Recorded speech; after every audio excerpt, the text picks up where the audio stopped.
Welcome to a really wet Donington Park on the Wednesday just before Goodwood Revival, and we're here testing with our AC Cobra prepared by Pursuit.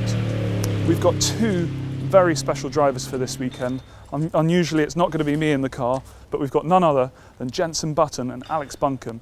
We're really excited to have these guys in the car, and we're hoping for a podium, if not a win, at the TT on Sunday. Let's go have a chat and catch up with them. Jenson, Alex, thanks very much for coming today. Just had your first test in the car. Alex, good to be back in an old car? Fantastic, yeah. I mean, What do you mean good to be back in an old car? This guy lives in an old car. I don't know, mate. It's been a while, but yeah, obviously quite a bit of experience with historic cars, but it's been quite a few years actually. My last proper historic race was 2015, the members meeting in a Lola T70, so not dissimilar to this car, plenty of power and not much grip, so that's the way we like it. So you're excited to get back to the Revival? Yeah, absolutely. It's going to be great to get back there, especially with this young lad alongside me. You know, I couldn't be happier to be sharing a car with him, so I hope it's a really good weekend. Excellent. And Jenson, your first experience in a proper historic car today, aside from an E-Type a few weeks ago, what did you think? I loved it. I mean, it's pretty sketchy when you get out there in the wet. And it's not just wet here. You know, in England when it rains, it likes to rain properly. So it's pretty drenched, isn't it, on track? Very tricky. But first time I went out, the first couple laps, I was like, wow, this is really scary. And I have to say, I was like, I don't know if I can drive this. But then you do a few more laps and you get into it and you get in a rhythm. It's like, oh, this is awesome, really good fun. But the maddest thing is I'm driving down the pit straight at the top speed of what we can achieve in the wet, wheel spinning in third gear. And that's just something I've never experienced before in my life. But the great thing about it is it's very gradual, which is, again, something I'm not used to. I drove the E-Type a couple of weeks ago, which is the same sort of feeling, but this has just got that oomph. It's got the power that the E-Type doesn't have. Great.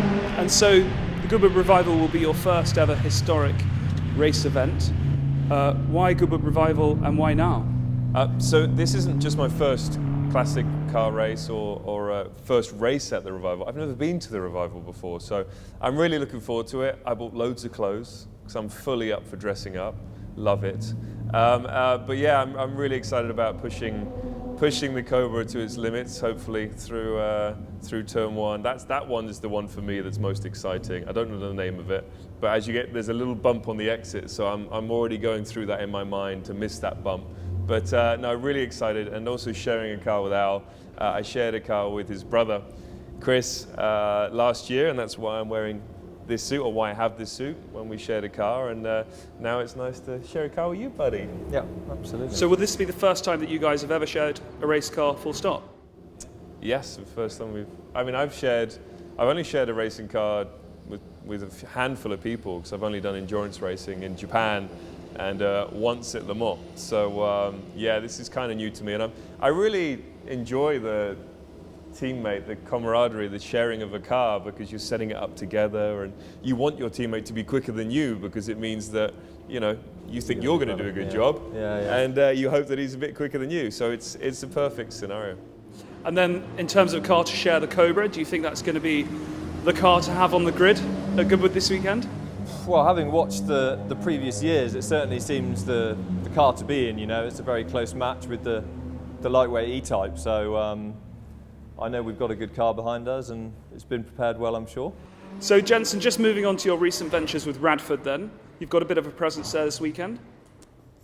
Yes, it's going to be a busy weekend. You know, I'm racing in the Sterling Moss Moro Trophy, in the E-Type, obviously in the TT, and this beautiful Cobra, and probably working quite hard over the weekend selling cars, because we've got our Radford Type 62 on our Radford stand. We also have two Minis from obviously the 60s, two of the Beatles cars, which is going to be pretty cool.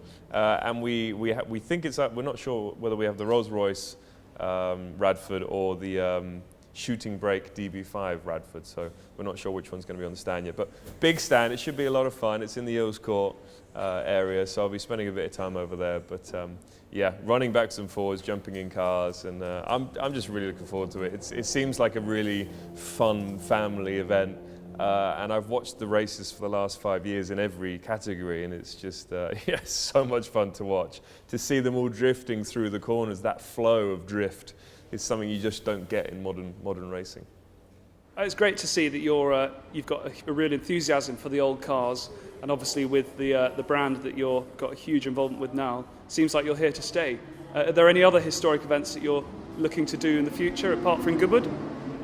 I have no plans to do any other historic events, but I definitely will. You know, I would love to race in Monterey next year.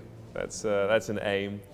After driving the E-Type, we're already talking about finding a car or finding a lightweight for me to buy and to properly get involved. So yes, I have a couple of historic cars. I have a C-Type, Fangio C-Type, and an XK120, which is quite a famous XK120. So I'm going to look at racing them in the future as well. So yes, I enjoy it because it's a relaxed atmosphere, but obviously when you close the visor, it's like any other racing. It's fully focused.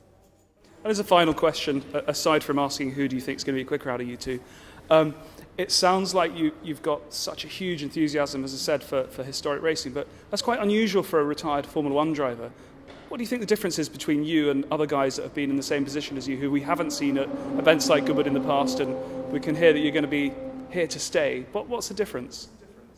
I think it's because I have friends that I've seen race. You know, I saw Al racing the C-Type around Monaco, which is beyond crazy, I think, and also at Le Mans.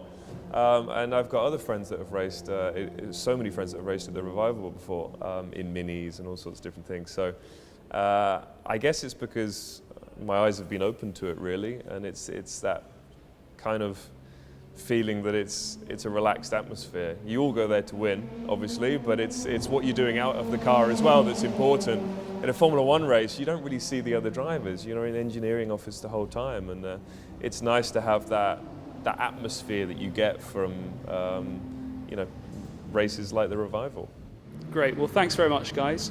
Best of luck this weekend, and make sure you look after our Cobra. We certainly will. Thank you. Cheers.